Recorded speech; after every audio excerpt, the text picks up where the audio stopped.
এবং বৃহত্তর জাতীয় শৃঙ্খলা সম্প্রীতি রক্ষার স্বার্থে অবিলম্বে আমাদের এই চক্র তথা দাবি বাস্তবায়ন করতে হবে। বাঙালির অভিসংবাদিত রাষ্ট্রনায়ক জাতির পিতা বঙ্গবন্ধু শেখ মুজিবুর রহমানের ঐতিহাসিক ভাস্কর্য সহ সারা দেশে আমাদের মহান মুক্তিযুদ্ধের স্মৃতি বিজড়িত স্মারক চিহ্নগুলো যথাস্থানে অবিলম্বে পুনর্নির্মাণ করতে হবে। 15ই আগস্ট আমাদের জাতীয় শোক দিবস। এই বিষয়ে জাতি ধর্ম বর্ণ নির্বিশেষ মানুষ মাত্রই ঐকমত্য। এটি বাতিল কেন করা হলো? এটি নিঃশর্তভাবে পূরণ করতে হবে, পুনর্বহাল করতে হবে। জাতীয় সঙ্গীত আমাদের বাঙালির অবর্ণীহ অস্তিত্বের একটি ঐকতান। এটি সার্বজনীন সঙ্গীত হিসেবে সারা বাংলাদেশে সারা পৃথিবীতে সমাদৃত এবং প্রতিষ্ঠিত। জাতীয় সঙ্গীত নিয়ে বিকৃতি বা বিতর্ক সৃষ্টিকারীদের আইনের আওতায়নে শাস্তির বিধান নিশ্চিত করতে হবে। ধানমন্ডি 32 নম্বর বাঙালির স্বাধীনতা আন্দোলনের অপূর্ব একটি যারা পুড়িয়ে ধ্বংসস্তূপে পরিণত করেছে তাদেরকে অবশ্যই গ্রেপ্তার করে দৃষ্টান্তমূলক শাস্তি নিশ্চিত করতে হবে। আমাদের মহান মুক্তিযুদ্ধের ইতিহাস বিকৃত করে জাতীয় প্রেস ক্লাবে যারা পাকিস্তানের মোহাম্মদ আলী জিন্নার মৃত্যু বার্ষিকী পালনের দুষ্টতা দেখিয়েছেন তাদেরকে জবাবদিহিতার আওতায় এনে কঠোর শাস্তি কার্যকর করতে হবে।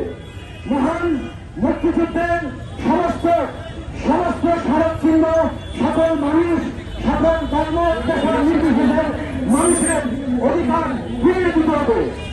5ই আগস্টের মঞ্চকে কেন্দ্র করে দেশের আইন শৃঙ্খলা রক্ষাকারী অপরাধী আমাদের সম্মানিত সেনাবাহিনী জনগণের পরীক্ষিত বন্ধু আমাদের পুলিশ এবং আনসার বাহিনী সহ যাদেরকে নৃশংসভাবে নির্বিচারে হত্যা করা হয়েছে অনতিবিলম্বে তাদের বিচার নিশ্চিত করতে হবে এবং তাদের দায়িত্ব পালনের সুষ্ঠু ও নিরাপদ পরিবেশ ব্যবস্থা গ্রহণ করতে হবে।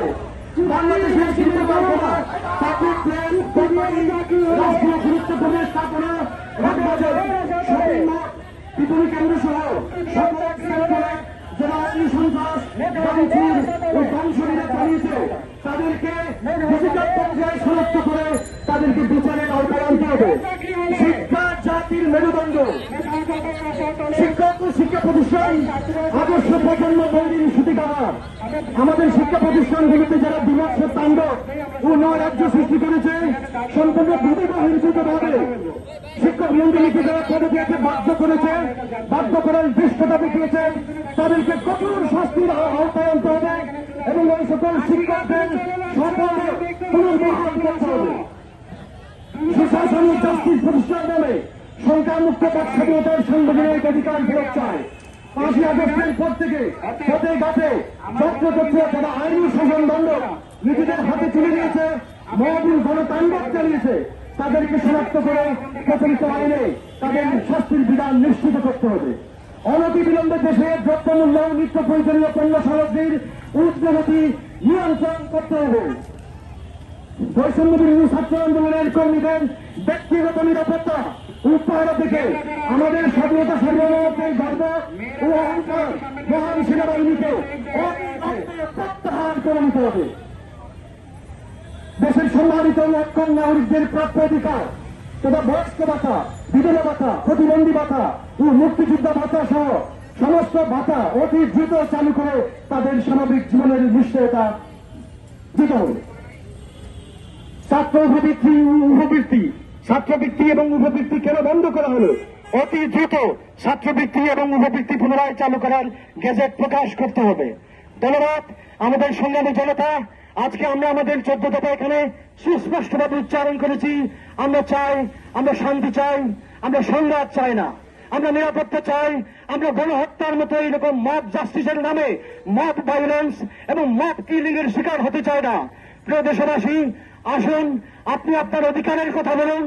আমরা যারা অধিকারের কথা বলতে এসেছি তাদের সঙ্গে সমাপ্ততা একাত্মতা পোষণ করুন। জয় বাংলা, জয় ৭১।